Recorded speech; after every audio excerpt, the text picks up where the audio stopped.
हमारी रंग बिरंगी दुनिया में आप सभी का एक बार फिर एक नई वीडियो के साथ मैं स्वागत करती हूँ।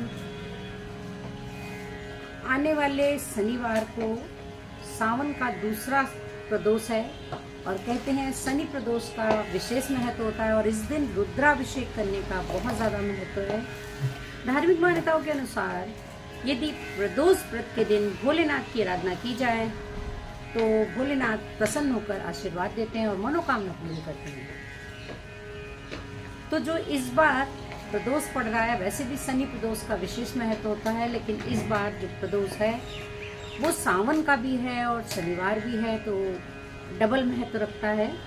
अगर शनिवार के दिन प्रदोष व्रत रखा जाएगा तो यह व्रत शनिवार के दिन पड़ रहा है, इसलिए इसे शनि प्रदोष कहा जाता है।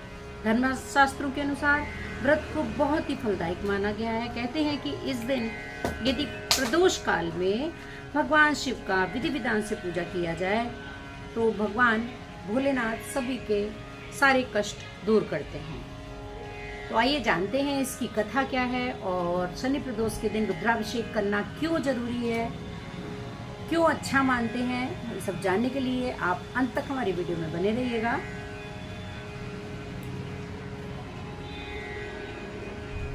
पौराणिक कथाओं के अनुसार प्राचीन काल में एक नगर में एक विधवा ब्राह्मणी रहती थी। पति की मृत्यु के बाद उसके पास उसका लालन पोषण करने वाला कोई भी नहीं था, इसलिए वह भिक्षा मांगकर अपना जीवन व्यतीत करती थी। रोजाना की तरह एक दिन जब वह भीख मांगकर वापस अपने घर की ओर लौट रही थी, उसे रास्ते में एक बालक दिखा जो कि अकेला था और वह अपना रास्ता भटक गया था। ब्राह्मणी दोनों बालकों को अपने साथ घर ले आई, पालन पोषण करने लगी। तब वे दोनों बालक बड़े हो गए तो ब्राह्मणी उन्हें लेकर ऋषि शांडिल्य के आश्रम में गई। वहां जाकर ब्राह्मणी ने ऋषि शांडिल्य से अनुरोध किया कि वह अपने तपोवन से बालकों के बारे में पता लगाए और ऋषि ने ब्राह्मणी का सूक्ष्म मन देखकर उसकी बात मान ली। ऋषि ने अपने तपोबल से पता लगाया और बताया कि कोई साधारण बालक, ये कोई साधारण बालक नहीं है, बल्कि ये दोनों बालक विदर्भ राज के राजकुमार हैं। गंधर्व के नरेश के आक्रमण से इनके पिता का राजपाट छिन गया था। ये सुनकर ब्राह्मणी ने ऋषि से कहा कि कोई ऐसा उपाय बताइए जिससे बालकों को अपना राजपाट व घर बार वापस मिल जाए। ऋषि शांडिल्य ने ब्राह्मणी और राजकुमारों दोनों को प्रदोष व्रत की महिमा बताई, इस व्रत को रखने की सलाह दी। ब्राह्मणी और दोनों राजकुमारों ने विधि विधान से प्रदोष व्रत किया। एक दिन बड़े राजकुमार की मुलाकात अंशुमति से हुई और दोनों एक दूसरे से प्रेम करने लगे। इसके बाद ब्राह्मणी ने अंशुमति के पिता से विवाह की बात की और वे मान गए।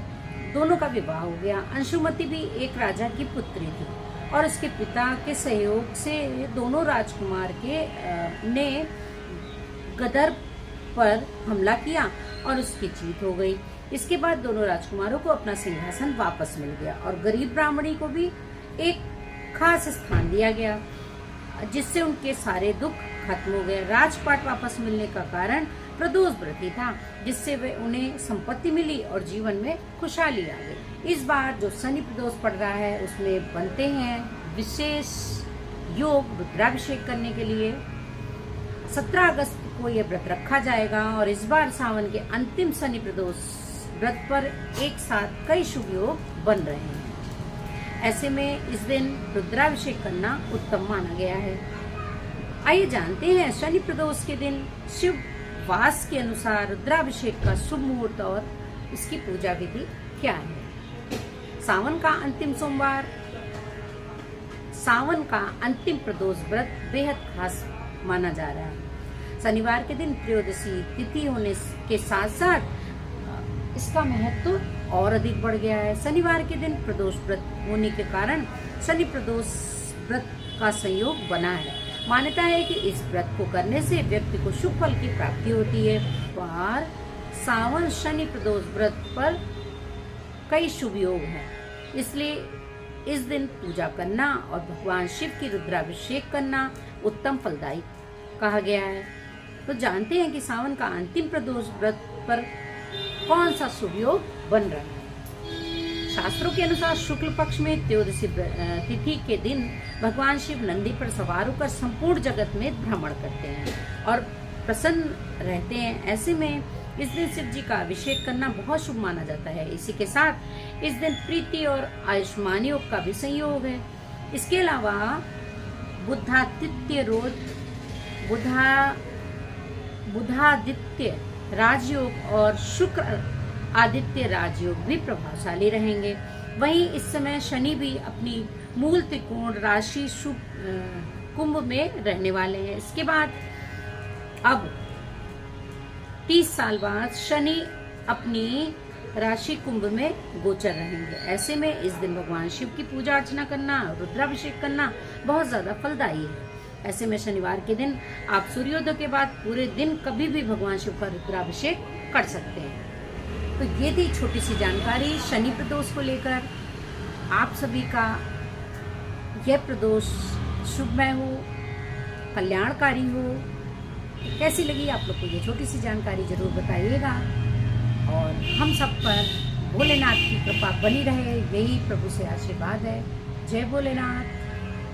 अगर आप हमारे चैनल में पहली बार विजिट कर रहे हैं तो बिना देर किए हुए हमारे चैनल को विद बेल आइकन सब्सक्राइब जरूर कर दीजिएगा, जिससे ऐसी ही वीडियोस आप तक सबसे पहले पहुंच जाए। जय भोलेनाथ।